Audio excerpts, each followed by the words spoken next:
Je m'appelle Adrien Cordier et j'ai 21 ans. Je m'appelle Sébastien Aimans et j'ai 20 ans. Quel était l'objectif de votre périple?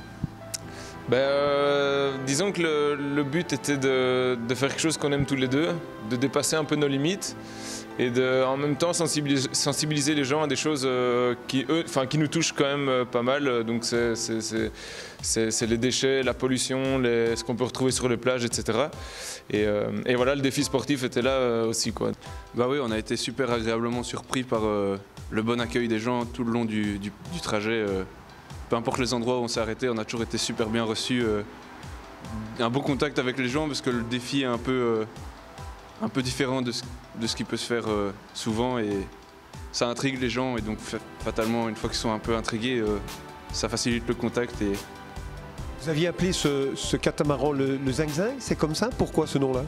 Le Zinc-Zinc parce que c'était un surnom qu'on se donnait. Zinc c'est cousin, c'est un peu une espèce de blague entre nous, et Zinzin aussi on retrouve, puisque c'était un petit peu, on trouvait que c'était un peu rigolo, un peu foufou comme. L'écologie, c'est une de vos préoccupations au quotidien? Bah ouais, on est jeune, on va quand même vivre encore un petit temps sur cette planète et si on fait rien, notamment dans ce domaine du plastique où on sait très bien que c'est complètement critique et qu'il n'y a pas grand chose qui a encore été fait, si on fait rien, nous, personne ne va faire quoi que ce soit et la situation ne va pas s'améliorer. Vous avez rencontré également des jeunes, des écoles sur les plages, ça devait être des rencontres assez fortes, ça, non? Ouais, tout à fait, ouais, avec les enfants. Et puis on a été pas mal étonnés parce que les enfants étaient en fait hyper motivés à ramasser tout ça. Et ça fait plaisir de voir qu'il y a quelque chose derrière, qu'il y a une génération qui part et qui...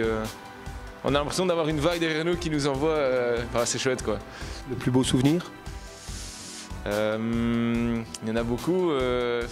Je dirais que moi, c'est en passant Calais, d'abord en passant le Gros Port, en voyant tous ces ferries sortir et puis le Cap Blanc-Nez, Cap Griné, c'était très joli.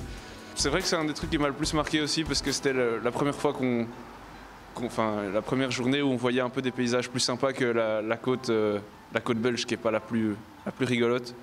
Et c'était impressionnant, on passait à côté de ces ferries, ça commençait à être des falaises, c'était beau, c'était marquant comme moment.